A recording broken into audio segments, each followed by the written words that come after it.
Images of evil things are glorified if they are shown in a positive or neutral light.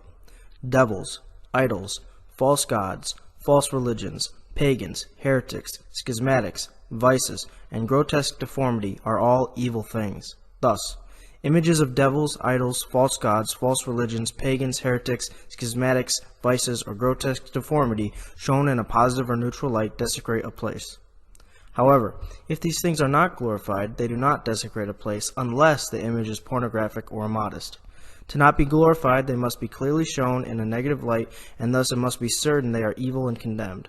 For example, a positive or neutral image of Satan, Jupiter, or Venus does not present the devil, false god, or false goddess in a negative light, and thus glorifies and favors it, and hence is idolatrous, formally heretical, blasphemous, and scandalous, and thus desecrates a Catholic place. However, an image of Satan with St. Michael the Archangel stepping on Satan's head is good, because it shows Satan in a negative light. Uncensored images of immodesty or pornography always desecrate a place, even when they are shown in a negative light and thus not glorified. For example, an image of an immodest whore being condemned, or a naked damned human in hell desecrates a place because it is immodest, even if the whore or damned human is shown in a negative light. To not desecrate the place, the image must be censored. The naked or otherwise immodest parts must be covered or omitted. Under certain circumstances, images against the faith or morals must be kept for evidence or historical purposes. In these cases, the images do not desecrate the place they are contained in, provided the place is hidden from public view, not used for religious purposes, and only accessible by permission.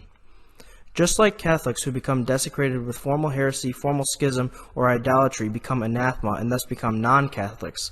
Similarly, Catholic places that become notoriously desecrated with heresy, schism, or idolatry become anathema and thus become non-Catholic places. Quote, "The place also itself was made partaker of the evils of the people," end quote. 2 Maccabees 5:20. It is formal heresy to notoriously desecrate a place with images of immorality, because these desecrations publicly and notoriously justify immorality. Just as it is formal heresy to justify adultery by saying it is not a sin, or presenting it to the general public as if it is not a sin. It is a mortal sin of immorality to commit a sin of immodesty or fornication. However, it is a formal heresy to believe that immodesty or fornication, which is represented in pornography, is not sinful. Hence, a so-called Catholic who believes that a sin of immorality is not a sin is not only guilty of a sin of immorality, but also guilty of the mortal sin of heresy for denying a moral dogma. Likewise, notorious desecrations by images of immorality, such as images of vice, immodesty, pornography, or grotesque deformity, are formal heresy because it is a bold and notorious declaration to the general public that these immoral things are not sinful, even if the desecrator believes they are sinful. And all who support, allow, or do not condemn notorious immoral desecrations are not only immoral, but also formal heretics. All men have the natural law upon their heart, and thus know by instinct that when they willfully look upon immodest or pornographic images, it incites lust in them and tempts them to sin in thought or deed. Hence, looking on immoral images does not help them to hate and avoid immorality, but to love and embrace it.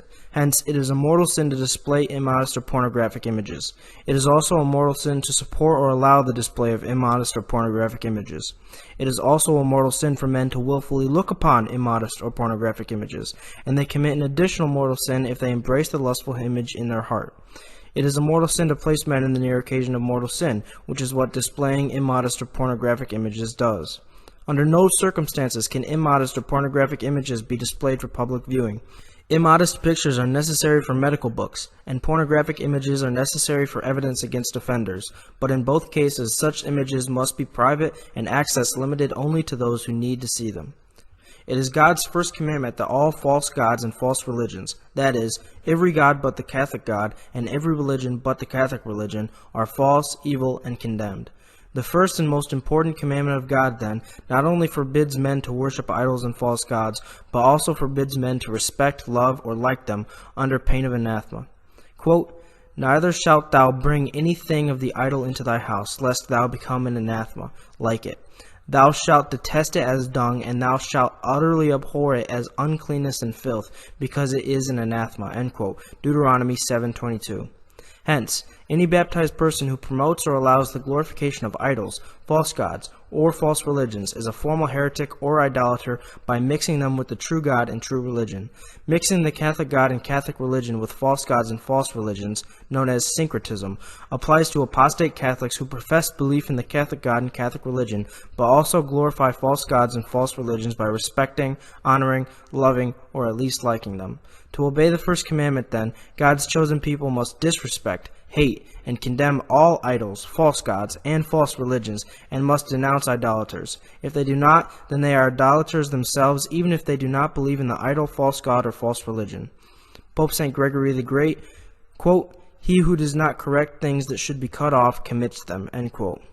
The work of a true Catholic evangelist, such as St. Patrick, is to condemn false gods and false religions, and to preach the true God and true religion. And he is to instruct his converts to denounce and destroy their idols, their false gods, and replace them with the true God and true saints. This is what St. Patrick did when by God's grace he converted many pagan Irishmen. And St. Patrick practiced what he preached by not having any idols or immodesty in his church or any place under his control. But what would have been the reaction of St. Patrick's converts if his church had been desecrated with idols and immodesty, the very things he preached against?